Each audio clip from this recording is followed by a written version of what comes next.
So let's keep the programming going, though. Camila and Nicole here to discuss sleep. And as I just mentioned over in Emerson, a couple of years ago, for some of you guys that might remember, we did a sleep study with Fitbit data from the team at Boston Children's Hospital. And I would just say this wasn't a study that was funded by IDefine, but it just kind of highlights the partnership that exists because of our relationship and investment with the Kleefstra Clinic, that these kind of opportunities spawn out of that. And so it's this halo effect that we're starting to see. And so excited for everybody to learn a bit more. So you guys take it away. Thank you. Thank you. Thank you for the introduction. Oops. Hi, everyone. My name is Camila Koike. I'm a postdoc at Boston Children's Hospital in DAR Lab. Hi, my name is Nicole Tacugue. I'm a clinical research coordinator at the DAR Lab. So we want to thank you all for joining us here today, and we're very happy to present on our work on objective characterizations of Kleefstra syndrome. So for our agenda today, we'll start with the background, then we're going to move to the methods. Nicole and I are going to present some results, and we will discuss, and then Nicole will discuss some case reports.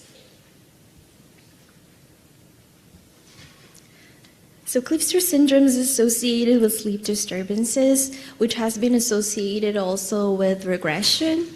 Regression means to lose skills that were previously acquired. So for example, loss of communication abilities or forgetting self-care tasks like dressing or eating independently. Electroencephalogram findings in this population shown fragmented nighttime and early morning awakenings. So most of the studies that out there in Kleefstra for sleep is from self-report surveys and so surveys are a type of subjective measure that collects data based on personal opinions, beliefs, or feelings. And these measures are more prone to recall biases. So for example, if I ask you how many times did you wake up last night, some of you might remember, some might not be so sure. So, and then on the other hand, we have EEGs. That's an objective measure, which means that everything's based on measurable data. However, the downside is that we have to go to a sleep center. Sometimes we need to wear some wires. It might be uncomfortable for a few people, so that's not ideal as well. So then what we propose is to use Fitbits, which is like wearables, to capture objectively these objective data. So because there's such variability in presentations within Kleefstra, personalized care is critical for tailoring interventions to individuals. So wearable technologies, as I mentioned, like Fitbits, are a way to collect these objective data that can hopefully inform these tailored interventions. So one of the reasons that we chose Fitbits is because it has a lot of sensors that can get sleep, autonomic, and activity variables that allows us to understand their role as a contributor in cardiovascular risk. As we know, cardiovascular risk is increased in Kleefstra syndrome, with many presenting with diabetes and hypercholesterolemia. Within each of these domains in our study, we assessed the following variables for sleep, activity, and autonomic reactivity, but we got into more detail of these variables later in the next slides. So our study design was observational, so it means that we did not perform any type of intervention. We just observed the participants in their natural conditions. So for the Kleefstra group, we recruited everyone with Kleefstra syndrome who were able to tolerate wearing the Fitbit device. So they used Fitbit Inspire 3 for 2 weeks. And then we had a control group that were recruited under a different protocol, and they wore the Fitbit Inspire 3 for just a week. Suggested that Fitbits are a feasible and acceptable method for data collection for Kleefstra. The comfort rate was rated at 8.5, and then device burden was rated at 1.6 out of 10. So both groups were comprised of 32 participants with no differences in age, sex, and race. So we see that the Kleefstra group had a broader age range. That's because we did not exclude any participants because of age. Regardless, there were no significant differences in age between groups. So now, we're going to present our sleep results, but first I want to explain each variable that we collected. So sleep period time is defined as both total sleep time and total awake time. So an ideal range for adolescents would be around 8 to 10 hours, and for an adult, it should be around 7 to 9 hours. So sleep period variability measures night to night sleep duration. So I want to show you two examples to be more visual. So first, on top is someone with very low variability, and they're sleeping roughly the same amount each night, even though the timing differs.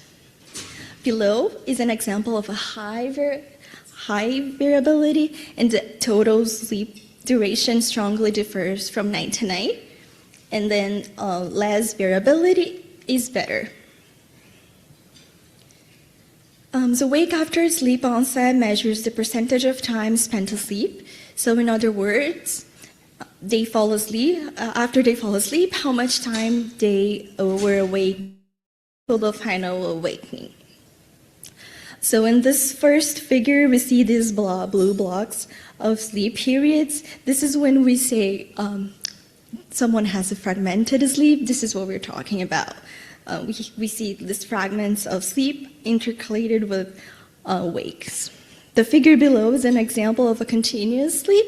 More sleep means more wake means more fragmented sleep, and less fragmentation is better. So for sleep efficiency now is easy.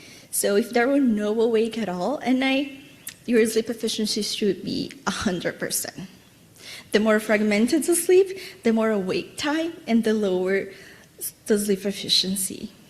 More sleep efficiency is better. Sleep timing measures the time of sleep onset and wake up, and regularity will describe how consistent that sleep timing is. So more consistent onset and wake times equals to higher regularity, and higher regularity is the better. So on top we see an example. On top we see an example of a regular sleep. So this example shows someone who goes to bed and wakes up at the same time every day. On the bottom we see another example with an erratic wake up and sleep onset times. So for results, when comparing the sleep period between Kleefstra and controls, we found no significant differences. Both groups had similar sleep duration. So for sleep period variability, however, it differed. So we see that with the Kleefstra group demonstrated greater sleep period variability than controls, suggesting that even with similar sleep duration, Kleefstra group has more variability. So similarly, WASO, wake after sleep onset, differed between groups, with the Kleefstra group with higher fragmentation compared to controls. So as we saw before, when your wake after sleep onset is higher, your sleep efficiency tends to be lower. So this is what we see for the Kleefstra group, so which means that the Kleefstra group spent more time awake in bed. So in terms of sleep timing, we found no significant differences, suggesting that both groups had similar sleep timings. Also, no significant differences in sleep regularity between both groups. So then, to summarize everything that we discussed now, we saw differences between Kleefstra group and controls in sleep duration, sleep efficiency, and WASO. However, we haven't seen any differences in sleep duration, sleep timing, and sleep regularity. So now Nicole will present on some results on activity. In addition to sleep, we also looked into the activity levels of our participants. We first wanted to briefly explain how the Fitbit classifies physical activity. Activity intensity is measured using what's called a metabolic equivalent of task, otherwise known as METs, and that estimates how much energy is being expended by a person compared to their resting state. As activity becomes more vigorous, the MET value increases, and the Fitbit classifies activity into 4 different intensity levels. So we have a figure below to show you examples of how they differ. Intensity is measured as less than 1.5 METs, and examples include sitting or watching TV. Light intensity is measured as 1.5 to 3 METs, and that includes things like slow walking or washing dishes. Moderate intensity is 3 to 6 METs, and examples of that are brisk walking and easy cycling. And intense activity is measured as greater than 6 METs and includes things like running or heavy lifting. Here are the results for the Kleefstra group versus controls in terms of activity. So we see that the Kleefstra group has less average daily steps, and across all activity metrics except for light intensity, the Kleefstra group showed lower activity than controls, and that is pretty important because lower physical activity can impair sleep quality and even cardiometabolic outcomes. So physical activity and autonomic function are closely related. We looked at autonomic reactivity using heart rate variability, and heart rate variability measures the variation in time between consecutive heartbeats. A healthy heart doesn't beat at perfectly regular intervals, and this is controlled by the autonomic nervous system, divided into the sympathetic and parasympathetic nervous systems. So under times of stress, the sympathetic nervous system, or fight or flight, is more dominant, and that leads to increased heart rates. Since the heart is beating faster, the time between beats tends to be more consistent, and that results in a lower heart rate variability. A lower heart rate variability is indicative of less adaptability and has been associated with things like stress, illness, and poor sleep. On the other hand, at times of rest, the parasympathetic or rest and digest system is typically more active, so heart rate is lower, and with a lower heart rate, there's more room for differences in time between each beat, and that generally increases the heart rate variability. A higher heart rate variability indicates that the autonomic system is more adaptable and can be reflective of low stress, increased recovery, and better sleep. Here of the Kleefstra group versus controls regarding their heart rate variability data. So consistently across night, wake, and all sleep stages, the Kleefstra group had lower heart rate variability than controls, and that suggests that this Kleefstra group has greater sympathetic nervous system dominance, and that's associated with cardiovascular pathologies. Unsurprisingly, we also found that the Kleefstra group had a higher heart rate compared to controls, and that further supports the lower heart rate variability that we just observed. Here is a summary of all of our findings.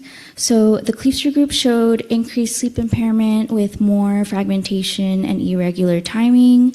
Their heart rate variability was lower, so a more active fight or flight state, and overall less daily activity, less movement, more sedentary time. In comparison, the control group showed lower sleep impairment, so their sleep was more stable and regular. Their heart rate variability was higher, so they're more adaptable. Their rest and digest system is more active. And overall, they had more movement throughout the day and increased daily activity. So Camila and I have just reviewed the overall characteristics of the Kleefstra group. However, one of the defining features of Kleefstra syndrome is the high clinical variability between individuals. So to highlight this, we wanted to discuss 3 different case reports that illustrate how differently sleep and activity present across individuals within the Kleefstra group. This first case is a 32-year-old female with a chromosomal deletion of the Kleefstra gene. The figure on the right shows some information on their sleep across the study period, and those 3 dashed lines from left to right represent the individual's average sleep onset and wake times. So from this figure, we see that their sleep timing shows irregularities. It's most clear comparing day 17, where they fell asleep at 7 p.m. and woke up at 7 a.m. versus day 21, where they fell asleep at 6 p.m. and woke up at 7 a.m. This participant also shows really long sleep periods, with most nights being greater than 12 hours of sleep. To put this case into more context, we created these bar graphs that compare our case on the right to the control group averages in the middle and to the remaining Kleefstra group averages on the left. We see that this person had a higher sleep period time compared to both groups at around 840 minutes, and their night heart rate variability was also lower than both groups at around 30 milliseconds. Their average steps per day was also lower than both groups at around 1,000 steps per day. This next case is a 20-year-old female with an intergenic variant of the Kleefstra gene, and just visually, based on the graph, you can see that they have a shorter sleep duration than the previous case. However, their sleep timing also shows some irregularities, and you can see that most clearly between day 10, where they fall asleep around 7 p.m. and wake up at around 4 a.m., versus day 11, where they fall asleep at around 7 p.m. and wake up at 6 a.m. In addition to irregular sleep timing, this person also showed fragmentations in their sleep, so increases in wake after sleep onset, and that translates into a low sleep efficiency. So we can see here their wake after sleep onset is higher than the other group averages, and this person has a wake after sleep onset percentage of around 20%. Their night heart rate variability was also lower than group averages at around 40 milliseconds, and their average steps per day was lower around 4,500 steps per day. This third case is a 26-year-old male with a sequence variant of the Kleefstra gene, and in contrast to the previous cases, this participant had a highly stable sleep pattern. Their data showed very regular sleep timing across the study period, and you can see that they mostly slept around 12 a.m. on most days and woke up around 8 a.m. They also showed high sleep efficiency with minimal disruptions throughout the night. And you can see that here, where their wake after sleep onset percentage was much lower than the group averages at around 5%. And what also stands out for this participant is their high night heart rate variability at around 225. And that indicates that this person has greater adaptability in their autonomic system compared to group averages of the rest of the cohorts. In terms of activity, there were no major differences, and I include this figure here to show that their sedentary percentage was around the same as the group averages, around 80%. So these case reports illustrate the broad spectrum of clinical phenotypes across individuals with Kleefstra syndrome, and that just reinforces the need for more personalized interventions. We are optimistic that the Fitbit, objective data collected from the Fitbit can contribute to that, especially considering that our study has shown it's a feasible and acceptable method to characterize sleep and activity in this population. We do, however, want to address some limitations in our study. The first limitation is our cross-sectional design. So that doesn't allow us to determine any temporal or causal relationships. So for example, we can't determine things like if poor sleep precedes regression. We can, however, see group differences in general. So to address that in future studies, we would like to proceed with a study that has a longitudinal design and where we collect data at several time points to better understand these relationships. Our second limitation is the generalizability of our results. So our study had a fairly small sample size of 32, broad age range, and low demographic diversity. So in the future, we would like to recruit more diverse participants across each age group to better understand individual trajectories in sleep and activity and hopefully capture clinically meaningful changes in their sleep and activity. So we'd like to thank you for listening and can now open the floor to any questions or suggestions you may have.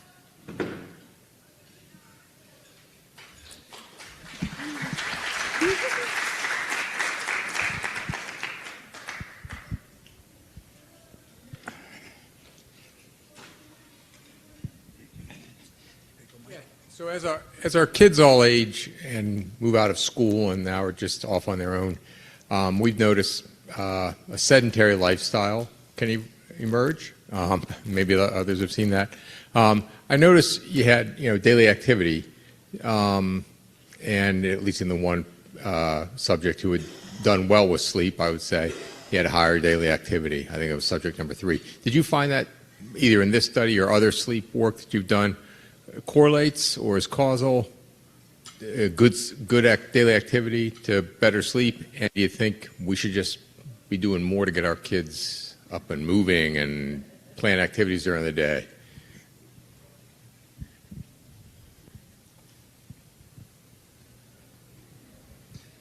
Who wants it? Thank you. Hi, thank you for that question. It's a good one. So in the Kleefstra population specifically, there's not enough data to clarify any correlations or causal relationships between sleep and physical activity, but our results in other populations, we work with adolescents with chronic pain, and we see like a very robust relationship between sleep and physical activity. So increased physical activity improves sleep, and they like support each other in a bi-directional relationship. And so I think as suggestions for increasing physical activity, I've heard of behavioral interventions such as personalized activity goals or physical therapy interventions and programs. And for sleep, we have also looked into sleep behavioral interventions, so things like stimulus control, where we associate the bed just with sleeping and no other activity, so that helps correlate, or that helps associate the bed with just sleep and makes you more able to fall asleep easily. And other things like setting up a specific bedtime routine with specific steps that prepare the brain to fall asleep. That could also be helpful. Other things include making sure the environment is cold and dark and no screen time before bed for sure. But yeah, those are just some of the interventions I've heard of for sleep and physical activity.